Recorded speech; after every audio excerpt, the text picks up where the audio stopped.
Bonsoir Christelle. Bonsoir Tom. Alors nous sommes le 23 décembre et pour ce 70e SITREP, on peut dire que les choses ont pris une tournure très inquiétante. Très inquiétante. C'est pas tant le bilan qui de toute façon est toujours mauvais, malheureusement, qui justifie mes propos, mais c'est la décision américaine et la réaction russe qui vont garantir pratiquement une escalade extrêmement grave dans le Donbass, peut-être pas la semaine prochaine, mais très certainement à partir du mois de janvier prochain. Et ce que nous disions, ce que tu disais déjà dans un des SITREP précédents, c'est-à-dire il y a déjà un bon moment, hein.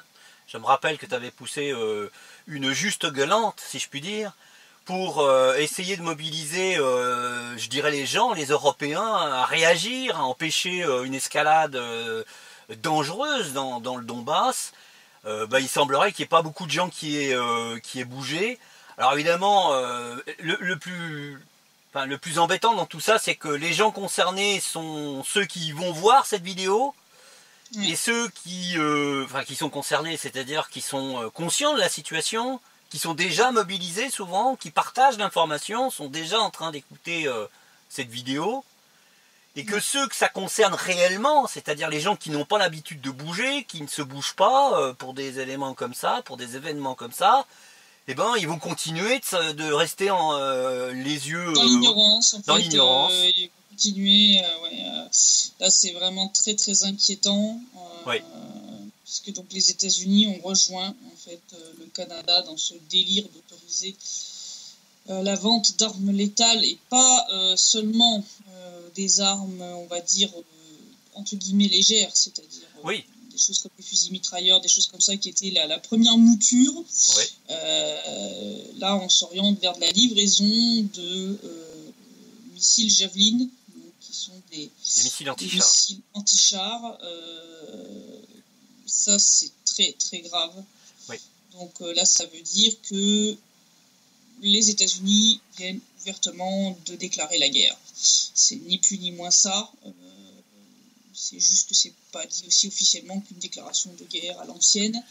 Mais on en avait parlé.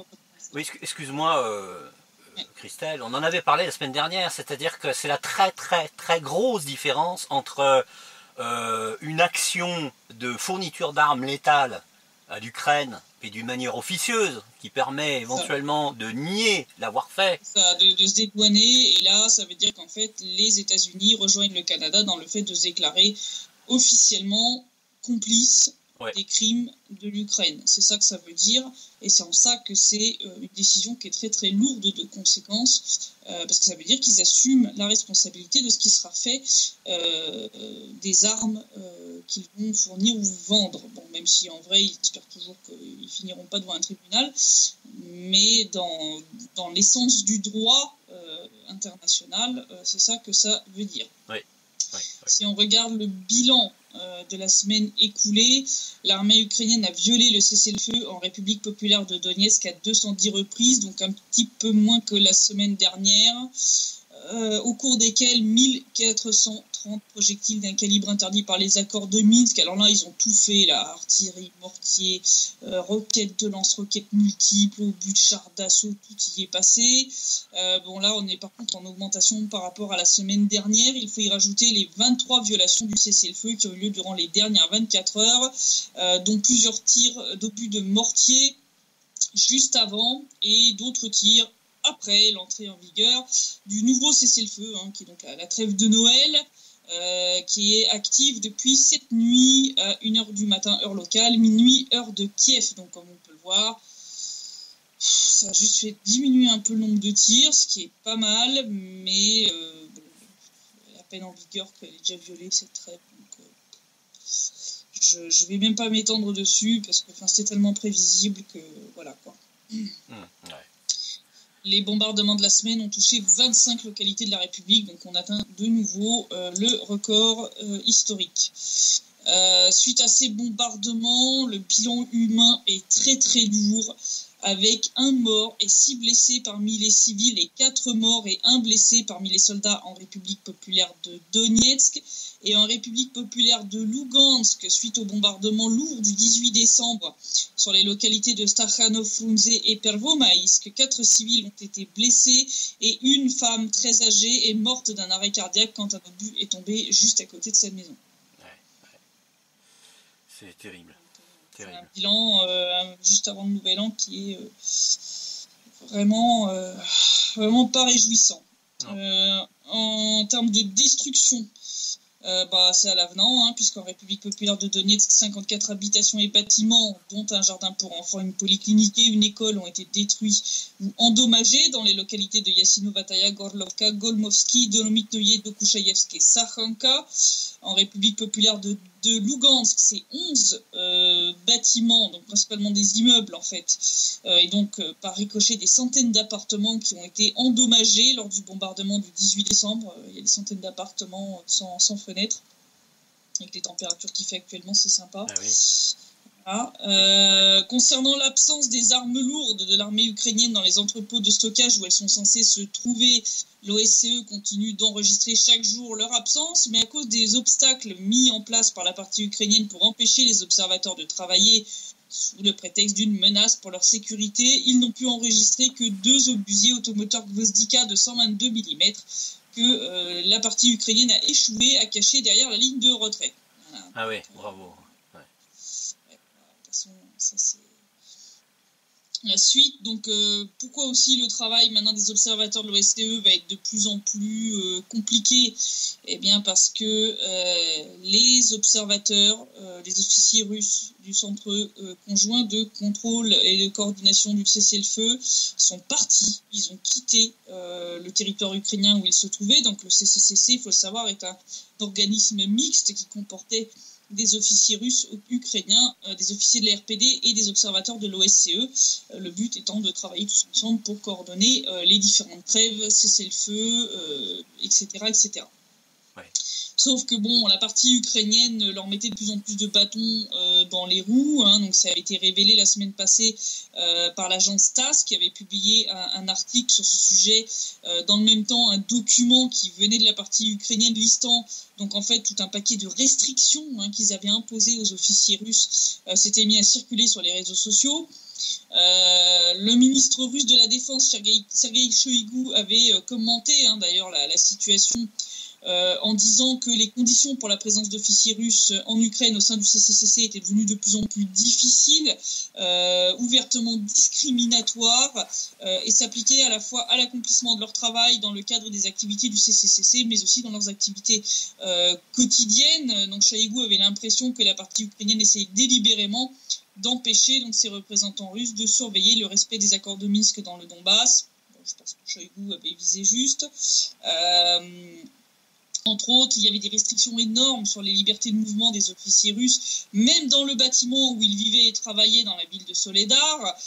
Donc, par exemple, ils ne pouvaient pas se déplacer dans le bâtiment s'ils n'étaient pas accompagnés ou escortés par des membres de la garde nationale ukrainienne.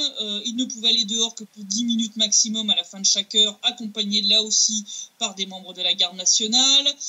Il y avait plein de trucs comme ça. Enfin, les machins, c'était vraiment assez hallucinant. Ils étaient quand même pas surveillés quand ils allaient aux toilettes quand même. Je pense que ça devait être pas loin quand même. Je pense qu'on en était presque là. Shoigu avait aussi souligné qu'il y avait des tentatives permanentes d'empêcher que les officiers russes n'aillent avec les observateurs de la MSS de l'OSCE sur le terrain pour vérifier l'application des accords de Minsk, à chaque fois sous des prétextes capillotractés. Shoigu a quand même rappelé que c'était quand même assez délirant parce que ces militaires avaient été envoyés au siège du CCCC à Soledar à la demande du chef d'état-major ukrainien pour aider à résoudre la crise. Donc ils leur demandent de venir, puis après ils leur mettent des bâtons dans les roues. Il ne faut plus chercher avec Kiev. Lavrov lui-même avait fait une déclaration lors du Conseil des ministres de l'OSCE à Vienne sur le fait que Kiev faisait de son mieux pour créer des conditions insupportables pour les officiers russes du CCCC, en mettant en avant des demandes inacceptables et irréalisables. Pour Lavrov, le but de la manœuvre était de détruire le CCCC, dont Kiev ne veut plus. D'ailleurs, parmi les demandes inacceptables et irréalisables, il faut savoir que l'Ukraine veut imposer à partir du 1er janvier 2018 que les Russes qui entrent sur le territoire ukrainien devraient fournir tout un paquet d'informations personnelles, y compris sur leur famille. Bien entendu, quand il s'agit de militaires, on comprend bien le danger. Il pourrait y avoir des menaces sur leur famille, sur leurs proches, ce qui est totalement inacceptable. Ils ne peuvent pas fournir ce genre d'informations. Résultat, le choix de la Russie était évident. Ils ont retiré donc leurs officiers du CCCC, ce qui provoque de facto la dissolution du dispositif, puisque pour fonctionner, il a besoin d'être bilatéral. Sans ça, c'est impossible de mener des discussions et des négociations sur un cessez-le-feu s'il n'y a qu'une seule des parties au sein de ce dispositif. C'est un peu logique. Et donc, c'est ce qui est en train de se passer, en fait, puisque suite à la publication par l'OSCE dans son rapport du fait que le ministère russe de la Défense avait informé l'Ukraine que la Russie allait retirer ses officiers. L'Ukraine a pris une mesure similaire, en fait symétrique, en retirant ses officiers qui étaient sur le territoire de la République populaire de Donetsk, sous prétexte de crainte pour leur sécurité. Des craintes qui étaient totalement infondées, puisque la RPD a toujours assuré leur sécurité au même titre que celle des observateurs de l'OSCE. Résultat, juste après ce retrait des officiers russes puis des officiers ukrainiens du CCCC, la situation a très rapidement empiré sur le front, puisque le CCCC n'est plus à même de mener sa fonction correctement, puisqu'il n'y avait plus que des représentants de la RPD et des observateurs de l'OSCE. Sans ces données fiables sur le nombre de violations du cessez-le-feu, sans médiation bilatérale pour coordonner de nouvelles trêves, on comprend bien, quand on a un minimum de jugeote, que c'est impossible de faire diminuer les tensions, de faire cesser les provocations, ou de permettre même de mener des petites trêves locales pour mener des travaux de réparation des infrastructures touchées lors des bombardements. Donc résultat, juste après ce retrait des officiers russes et des officiers ukrainiens, plusieurs bombardements très lourds ont eu lieu, entre autres contre Yassinovataya, en plein centre-ville, là où il n'y a aucun soldat, aucune base, aucun équipement militaire, mais aussi Gorlovka et sa périphérie nord, ainsi que les localités de Stakhanov, Pervomeysk et Frunze en RPL, dont j'ai parlé un peu plus tôt. Suite à ce bombardement, d'ailleurs, la RPL a décidé d'envoyer des représentants au sein du CCCC pour remplacer, entre guillemets, les officiers russes qui sont partis. Il faut savoir que les représentants de la RPD sont restés au sein de la structure. Mais bon, on voit pas bien à quoi ça va pouvoir aboutir, puisque l'Ukraine refusant toujours de discuter de manière directe avec les RPD et les RPL, sans la Russie pour faire le tampon, ça peut pas marcher. C'est clair. D'ailleurs, dans le Donbass, les gens ont bien compris quelles seraient les conséquences de cette dissolution de facto du CCCC, c'est-à-dire la reprise de la guerre à grande échelle avec l'Ukraine. Une situation qu'a commenté Franz Klintsevich, sénateur russe dont j'avais déjà parlé lors de différents sitrep, puisque pour lui, la reprise des hostilités dans le Donbass signera la mort de l'Ukraine. Il a dit, je cite, « Même le soldat ukrainien le plus fanatique comprend que la situation va mal se finir pour lui. Les gens qui vivent dans les républiques populaires de Lugansk et de Donetsk vont défendre leur famille et leur maison.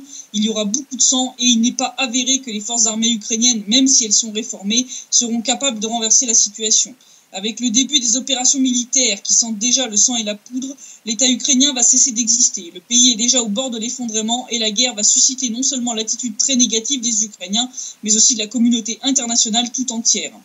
Il a d'ailleurs craint qu'une telle offensive à grande échelle n'oblige la Russie à intervenir et à prendre des décisions très difficiles. Il a dit, je cite, « Kiev va aller dans le Donbass avec une épée qui est déjà affûtée et préparée. La situation est très dangereuse. Il est clair que la Russie va devoir prendre des décisions qui ne sont pas simples du tout. Mais nous n'avons aussi pas le droit d'autoriser le génocide du peuple russe. Je suis sûr que nous serons obligés d'intervenir dans ce processus. » Donc là... Oui, justement, il faut souligner ça. C'est-à-dire que, si tu me permets, veux-tu bien lire les deux dernières phrases des déclarations de cet officiel russe, qui est quand même, je crois, vice-président, président de la commission de la défense de la Russie, il me semble. C'est ça, donc il a dit « Mais nous n'avons aussi pas le droit d'autoriser le génocide du peuple russe. Je suis sûr que nous serons obligés d'intervenir dans ce processus. » Voilà. Donc là, on voit clairement que les autorités russes parlent de plus en plus ouvertement d'une nécessité d'intervention de leur part, ce qu'ils s'étaient refusés même à déclarer il y a encore ne serait-ce qu'un an en arrière. Oui. Donc là, on voit que s'ils en parlent de plus en plus, c'est qu'ils sentent bien qu'ils vont y être obligés. C'est-à-dire que là, ils vont être obligés de faire un choix entre la peste et le choléra, pour reprendre les termes d'un des commentateurs de mes articles, à savoir soit laisser faire le massacre à leur porte, soit intervenir et déclencher la Troisième Guerre mondiale. Mais Poutine, de toute façon, ne peut pas laisser faire le massacre à ses portes. Le peuple russe ne l'accepterait jamais. D'où mes propos du début qui renforcent tes propres déclarations il y a à peu près une vingtaine de sites-rep en arrière, hein, c'est-à-dire que, plus d'une vingtaine d'ailleurs, hein, je crois que c'était le 25 ou le 26e site-rep, il me semble, où tu avertissais solennellement les Européens qu'il fallait qu'ils s'apprêtent à subir une autre guerre à grande échelle en Europe. Hein. Et là, on a la menace du passage de la loi sur la réintégration du Donbass, qui a été reporté en janvier pour le moment. Voilà, mais qui désigne la Russie comme responsable. Ça va revenir, voilà, qui désigne la Russie comme pays agresseur. Mais enfin bon, pour moi, le plus sérieux, c'est en fait même plus tellement cette loi de réintégration, c'est ce qu'ont fait le Canada et les États-Unis. D'ailleurs, comme je l'indiquais, donc on a eu des bombardements assez lourds, y compris sur la périphérie de Gorlovka, le 18 décembre au soir. Les forces armées ukrainiennes ont tenté de justifier ce bombardement en arguant que l'armée de la RPD aurait tiré auparavant sur la localité de Novoluganskoye, donc dans la partie contrôlée par l'Ukraine. Bon, sauf que les unités de reconnaissance de la RPD avaient vu que les tirs venaient du territoire contrôlé par l'Ukraine avec des grades de la 128e brigade d'infanterie de montagne, mais un équipage venant du corps de volontaires ukrainien. C'est-à-dire un bataillon néo-nazi. Donc l'historique qui a été reconstitué par l'armée de la RPD, c'est que le 18 décembre, 2 commissions sont arrivées au quartier général des 54e et 128e brigades, une qui venait du quartier général de l'OAT, l'opération antiterroriste, soi-disant, et l'autre qui contenait des représentants de pays de l'OTAN. Oh bah tiens, et ils sont pas... Non, mais l'OTAN ne se mêle pas de... Non, ils vont fournir des armes, mais ils se mêlent pas de ça, soi-disant. Bref. Ouais. Donc dans le même temps, le commandant de l'unité d'artillerie de la 128e brigade a transféré un lance-roquettes multiples grades aux unités du corps de volontaires ukrainiens sur ordre personnel du commandant, donc vraiment le commandant de la 128e brigade lui-même. Le véhicule a été déplacé jusqu'à une zone située à 3,5 km, 4 km au sud de Novoluganskoye et a tiré à 17h45. Dans le même temps, les soldats du corps de volontaires ukrainiens ont tiré sur les zones résidentielles de Novoluganskoye avec des mortiers et des lance-grenades à charge thermobarique. Ce sont ces munitions d'ailleurs que le centre de presse de l'OAT a montré sur des photos comme preuve d'un bombardement de grade. Bref, ils sont pas très doués. Hein. Ouais, parce que les dégâts sont pas les mêmes. Hein. Non, mais c'est pas du tout les mêmes. C'est pas d'ailleurs le même. Enfin, les restes de munitions d'ailleurs sont absolument pas semblables. Tu peux pas les confondre. D'ailleurs, les autres photos montrées comme preuve montrent des destructions qui sont typiques des armes qui ont réellement été utilisées comme les mortiers. La localité a prétendument été bombardée donc par des roquettes de grade, mais aucun reste de grade n'est visible dans la localité. Seulement des restes de grenades thermobariques qui sont incompatibles avec la distance à laquelle se trouvent les positions de l'armée de la RPD. En plus, les tirs sont censés avoir été menés depuis la zone de Gorlovka, sauf qu'aucun habitant réel de la ville n'a entendu de roquettes de grade partir de là, et ça s'entend. Quand les grades sont tirés, ça s'entend. Seuls des soldats ukrainiens essayant de se faire passer pour des habitants de la ville ont parlé de tirs de grade sur les réseaux sociaux, mais l'opération étant mal menée, ils se sont fait démasquer assez vite, puisqu'ils annonçaient les tirs 5 minutes avant qu'ils aient réellement lieu. Ça fait le grade quand ça décolle, ça fait un bruit assourdissant. Ça fait un zvouch. Surtout que tu tires les roquettes en salve, donc t'entends vraiment toute une salve de bruit comme ça. C'est ultra reconnaissable, tu peux pas te tromper. Ouais. Et puis bon, les gens à Gorlovka, ils en ont déjà eu des tirs de grade sur la tête. Ils connaissent bien le bruit de cette arme de destruction massive. Ouais. Et le hic ultime qui a fini de cramer complètement leur opération, c'est que dans la nuit du 19 au 20 décembre, l'armée ukrainienne a bombardé Dolomit-Noye, donc au nord de Gorlovka, avec des roquettes de grade qui viennent du même lot que celles qui ont été utilisées le 18 décembre pour bombarder Novoluganskoye. Ah mais ils sont très cons. Hein. Je suis Voilà. Donc désolé de le dire. Bassourine a montré un des grades qui était tombé sur Dolomite Noyer comme preuve. Hein. Lui, il montre pas des restes de grenades thermobariques. Donc, ce qui prouve bien tout ça, que c'est bien l'armée ukrainienne qui a bombardé les 2 localités avec les mêmes armes. Donc, ça s'appelle un false flag. Chez moi, il n'y a pas besoin d'être un complotiste pour voir les faits quand même. Hein. À force, je pense que maintenant, c'est les anti-complotistes, je vais dire, qui passent pour des idiots, hein, quand même. Hein. Idiots, voilà. Donc, on a parlé en tout début de cette décision des États-Unis, qui ont donc annoncé le 22 décembre qu'ils allaient fournir à l'Ukraine des capacités défensives renforcées, soi-disant. Quel cynisme, hein, quel cynisme! C'est à vomir. Donc, bien entendu, la Russie a vivement réagi, entre autres, à travers la déclaration du vice-ministre russe des Affaires étrangères, Sergei Ryabkov, qui a dit que les États-Unis allaient entraîner les autorités ukrainiennes vers un nouveau bain de sang, et en disant que ces livraisons d'armes allaient provoquer de nouvelles victimes chez notre voisin. Tu vois, il parle du Donbass comme étant notre voisin, tu vois. L'Ukraine, je sais pas. Donc, pour ce vice-ministre, les États-Unis ne peuvent plus prétendre jouer le rôle de médiateur dans le conflit ukrainien, dans la mesure où ils attisent ouvertement la guerre. Il a ajouté que Moscou considérait comme vain de faire appel au bon sens des dirigeants américains, puisque nombre d'entre eux seraient actuellement aveuglés par la russophobie et avides d'applaudir les bataillons nationalistes ukrainiens. Bon, pareil pour Alexei Pouchkov, le président du comité des affaires étrangères de la Douma, pour qui les États-Unis pourraient se retrouver entraînés dans une confrontation directe avec ce qu'il appelle les rebelles ukrainiens, c'est-à-dire nous, puisque pour lui, la livraison d'armement américain nécessitera une formation au sol des troupes ukrainiennes. Oui. Or, les conseillers américains qui participeraient à de telles formations pourraient se retrouver pris pour cible. En gros, je crois que le signal veut dire, si vous aviez oublié ce qui était arrivé aux 11 commandos canadiens de l'année dernière, souvenez-vous que vous pourriez finir de la même façon et repartir aux États-Unis dans un cercueil. Mais d'ailleurs, les Russes ne déclarent pas ça d'une façon exagérée, parce qu'en réalité, il s'est avéré, tu l'avais dit là, dans le SITREP précédent, qu'un système de détection de contre-batterie d'artillerie avait été récupéré par la DNR. Les soldats de la DNR, je crois que c'était à des Baltsevo. Des Baltsevo, voilà. Et c'était un truc flambant neuf, qui n'avait pas servi. C'est pour ça qu'ils donnent plus de trucs neufs maintenant, les Américains, parce qu'ils ont tellement peur que ça finisse à Moscou en train de se faire démonter. Ou alors servi avec des officiers et des militaires américains eux-mêmes. Ce qui signifie encore une fois que si, comme c'est indiqué, des javelines arrivent sur le front, ils seront automatiquement drivés par des soldats américains, ce qui confirme totalement l'implication criminelle des soldats de l'OTAN et en particulier américains dans le conflit dans le Donbass. Du Donbass. Ah bah là oui, s'ils se tapent sur le front, s'il y a un tir de réponse suite à un tir de javeline, il ne faudra pas pleurer s'il y a des morts. Voilà. Donc Pouchkov a d'ailleurs aussi déploré en disant que Washington avait assez de problèmes et qu'il faut mieux d'éviter de se retrouver impliqué dans les aventures du régime ukrainien. C'est la ligne rouge pour Moscou. C'est pas juste un mot. Obama s'était refusé à fournir officiellement des armes létales à Kiev en craignant une extension du conflit. Donc là c'est quand même très très mauvais.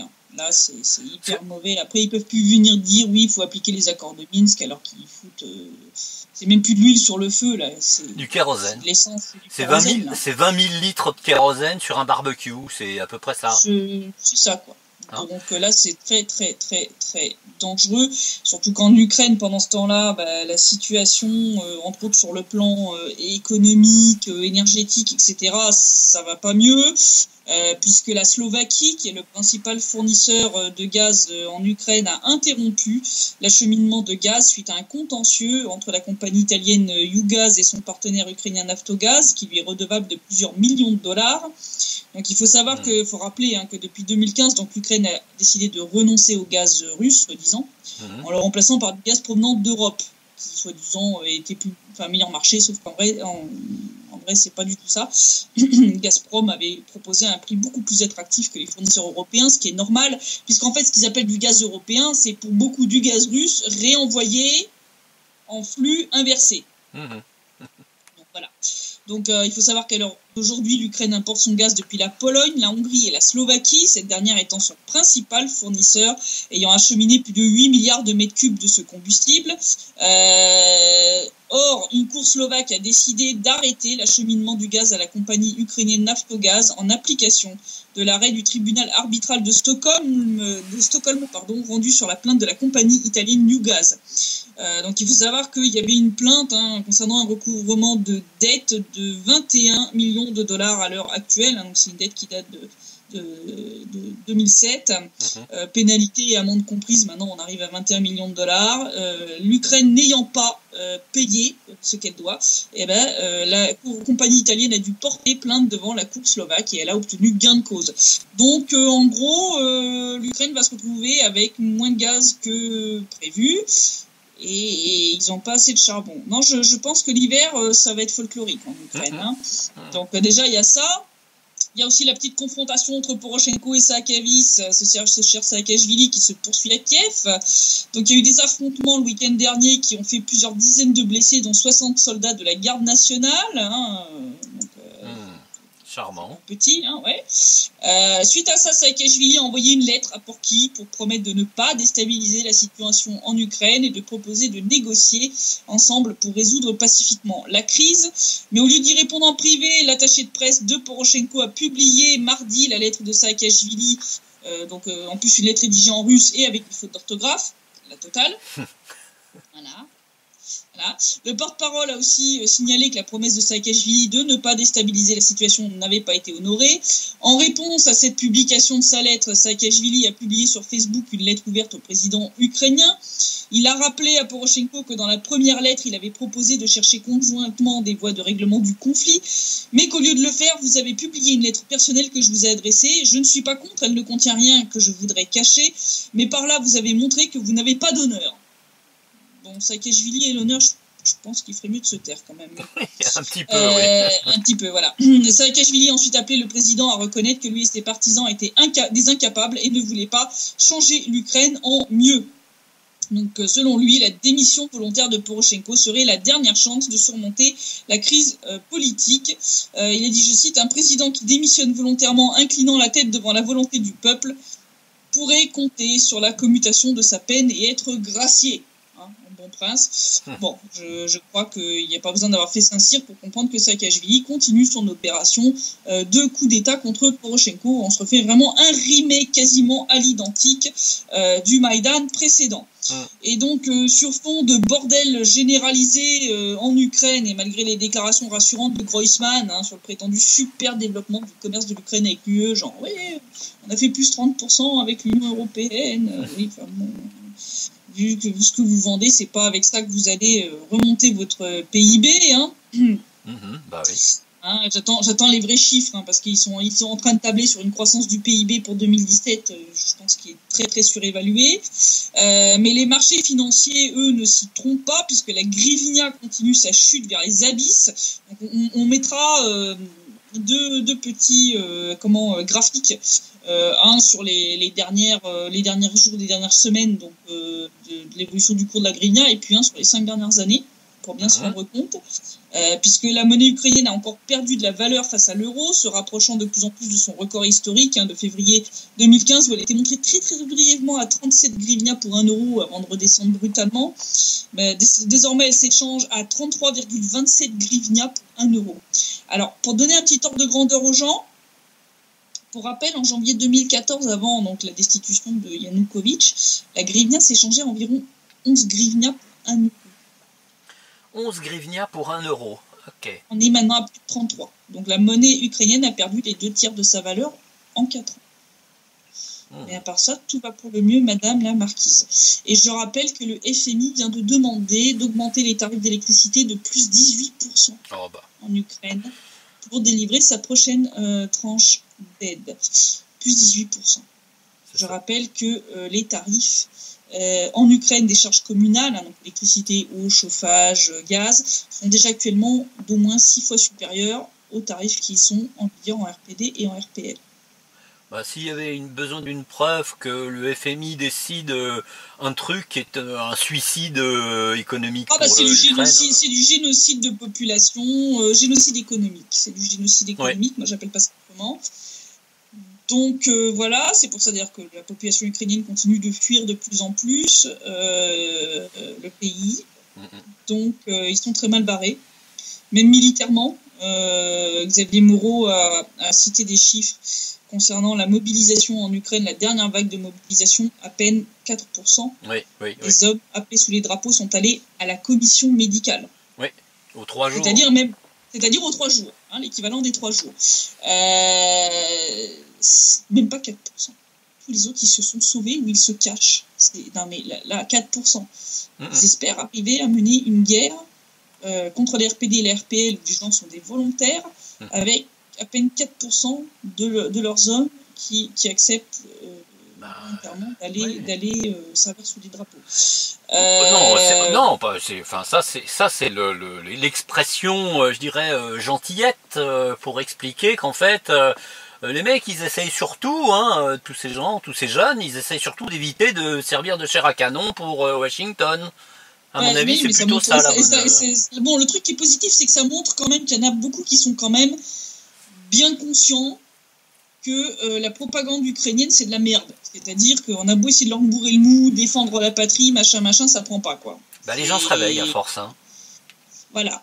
Donc voilà, la situation, elle est quand même hyper négative. Bon, là, on va observer, je pense, dans les jours qui viennent, une chute des bombardements suite au nouveau cessez-le-feu, la nouvelle trêve de Noël, là, qui est entrée en vigueur cette nuit. On l'espère. Hein. Mais bon, ça va pas durer, comme d'habitude. Je dirais, elle était à peine entrée en vigueur qu'elle était déjà violée, donc bon, moi, je ne me fais pas d'illusions. L'échange de prisonniers est toujours au point mort, qui va complètement saboter le processus. Donc, concernant Daria, j'ai réussi à contacter cette députée allemande, Sarah Wagenknecht, qui est assez engagée sur toutes ces questions-là. Donc, je suis entrée en contact avec elle. Elle a contacté l'ambassadeur d'Ukraine en Allemagne personnellement pour demander que Daria soit mise sur la liste des prisonniers à échanger. D'accord.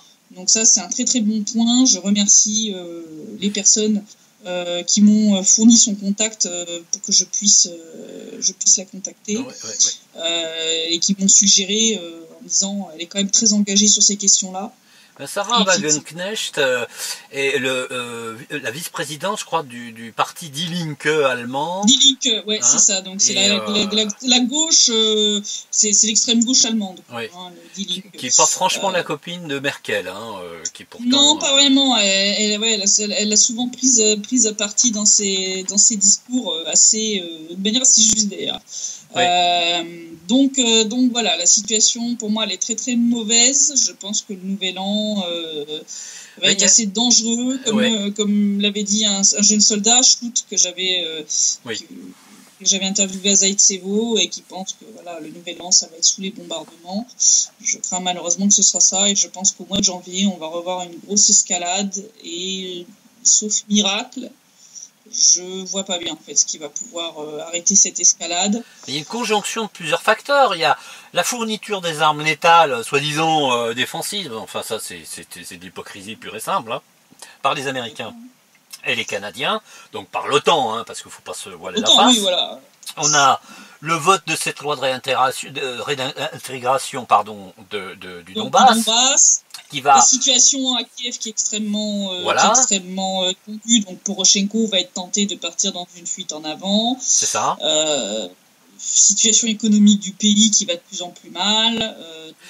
Et j'insiste sur ce que tu disais tout à l'heure, quand tu parlais de franchissement de la ligne rouge, c'est pas des mots qui viennent de toi, c'est une déclaration officielle de la diplomatie russe qui dit clairement qu'il s'agit d'un franchissement de ligne rouge.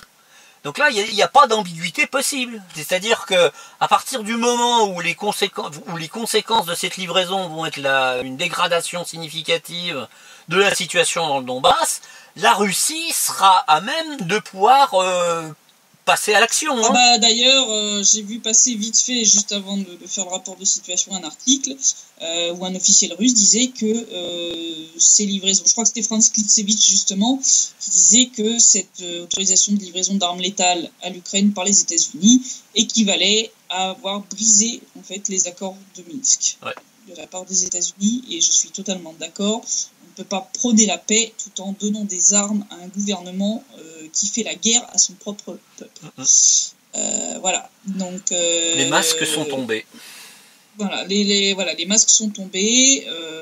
Maintenant, il n'y a plus qu'à surveiller la situation. Mais à la place des gens qui sont en Europe, je vais reprendre une phrase d'un analyste que j'aime beaucoup, Charles Sana.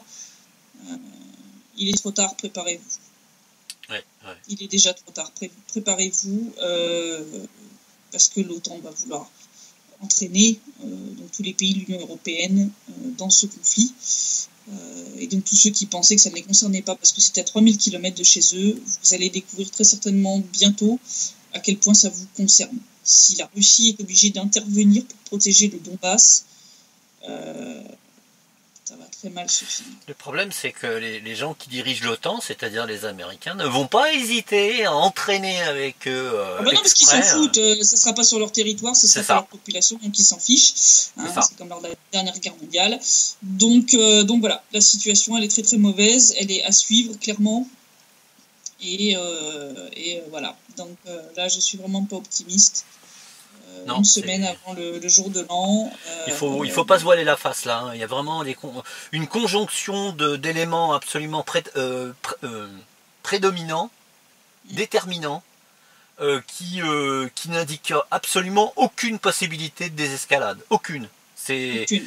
Non, là, je pense que là, on va y aller. Les États-Unis ont été vraiment, ils se sont pris la peignée en Syrie. Merci de renverser le pouvoir en Syrie. Absolument. Tombé merci d'évoquer ça. Hein, merci d'évoquer ça parce que effectivement, la dégradation la dégradation brusque. La situation en Ukraine est corrélée avec la fin de la guerre contre Daesh et Al-Nosra et autres absolument. Officiers de la CIA et des faucons américains. C'est là qu'on voit que ces deux conflits, comme on l'a toujours dit depuis le début de ces CITREP, ces deux conflits sont liés, ce sont des vases communicants. Exactement. Quand l'un s'enflamme, l'autre se calme. Quand l'un se calme, l'autre s'enflamme. Voilà, donc moi je vois pas de raison d'être optimiste, je suis très pessimiste, mais bon, on va continuer de faire le travail d'information malgré tout. Mais donc vraiment que les gens surveillent le site dipresse.com/fr. Ne vous contentez pas de Facebook, suivez-nous sur Contact, sur Twitter, sur les autres réseaux sociaux, tout simplement parce que lors de la relance d'une offensive, surtout si les États-Unis sont impliqués, les réseaux sociaux qui sont liés, qui viennent des États-Unis, comme Twitter, comme Facebook ou Google Plus peuvent se retrouver complètement censurés. Donc vraiment que nos auditeurs suivent le site dipresse.com/fr en direct, peuvent nous suivre aussi. On a un groupe sur Contact, donc qui est le réseau social russe. Je vous promets, c'est pas plus difficile de s'inscrire là-dessus que sur Facebook. Retrouvez-nous là-bas parce que en cas de grande offensive, si les États-Unis se retrouvent impliqués, il y a toutes les chances du monde pour qu'on essaye de nous faire taire, pour que vous ne puissiez pas savoir ce qui se passe réellement ici. Donc vraiment, prenez l'information directement à la source afin d'être sûr de savoir ce qui se passe. Et bien justement, tu fais très bien de parler de Contact. Nous, on dit V-Contact, mais bon, ça... On dit V-Contact, c'est Contact, voilà. Je réfléchis aussi de plus en plus à créer peut-être un groupe ou une chaîne Telegram, donc qui est ce petit logiciel du type WhatsApp, Viber, donc qui est un logiciel de messagerie, mais qui permet aussi de faire des appels un petit peu comme Skype, sauf qu'il n'y a pas de vidéo. Mais ils permettent aussi de créer des groupes ou des chaînes qui permettent de suivre justement des chaînes d'information. C'est le cas de certaines chaînes comme Spoutnik qui ont une chaîne Telegram. Ça peut être aussi une solution. Donc je commence à l'envisager comme mesure de contournement en cas de censure. Absolument. Suivez nos vidéos sur YouTube. Si YouTube nous censure, on a une chaîne RuTube. Donc cherchez-nous sur YouTube, Denis Presse. Mais donc voilà, la situation pour moi elle est très préoccupante. Si jamais ça éclate d'ici le prochain SITREP, bien entendu on fera un rapport de situation exceptionnel. J'espère que non, puisque la semaine prochaine nous allons mener des actions humanitaires à destination des enfants. Nous allons faire une première fournée de livraison donc de petits paquets cadeaux contenant des confiseries, des biscuits, des petites douceurs pour les enfants, entre autres sur le front, et aussi les enfants malades qui sont soignés dans certains hôpitaux de la RPD. Donc j'espère vraiment que ça va pas partir en live d'ici là. En tout cas, j'en profite dans la vidéo pour signaler que toutes les adresses en dehors de Facebook, Twitter et YouTube seront accessibles dans la description de la vidéo pour pouvoir y accéder rapidement et pas être obligé de chercher tout bêtement. Donc voilà, donc je te dis, je l'espère seulement à la semaine prochaine, qui sera le dernier SITREP de l'année, avant l'année 2018. En tout cas, merci pour celui-ci, parce qu'il fallait vraiment mettre fallait vraiment rappeler à tous ceux qui nous suivent et qui puissent en parler autour d'eux que la situation est vraiment très très préoccupante et qu'il faut qu'ils diffusent l'information pour alerter les gens, parce que quand ça sera parti dans le Donbass, l'Europe sera mouillée jusqu'au cou, ça va partir dans toutes les directions et ça sera pas que des mots. C'est pas des mots là, c'est pas comme la Seconde Guerre mondiale avec des bombardements classiques, ça sera du nucléaire. Il faut être clair là-dessus. Très certainement, voilà. Donc j'espère seulement la semaine prochaine, et j'espère que la Russie ne sera pas obligée d'intervenir et qu'on arrivera à tout gérer tout ça tout seul, quoi. Parce que ça serait le scénario idéal, même si au final ça fait quand même tomber l'Ukraine. Je suis d'accord avec Klinsevich, l'Ukraine ne s'en remettra pas. Donc voilà, situation à suivre. Donc je te souhaite une bonne soirée quand même, malgré cette nouvelle un petit peu déprimante. Et je te dis à la semaine prochaine. En tout cas, merci de nous avoir encore une fois informés du terrain, de nous avoir avertis de ce qui risque de nous tomber dessus dès le mois prochain, c'est-à-dire l'année prochaine, quoi, en fait. Ouais, c'est ça. À bientôt, bonne soirée. Merci Christelle. Bonne soirée. Au revoir. De rien. Au revoir.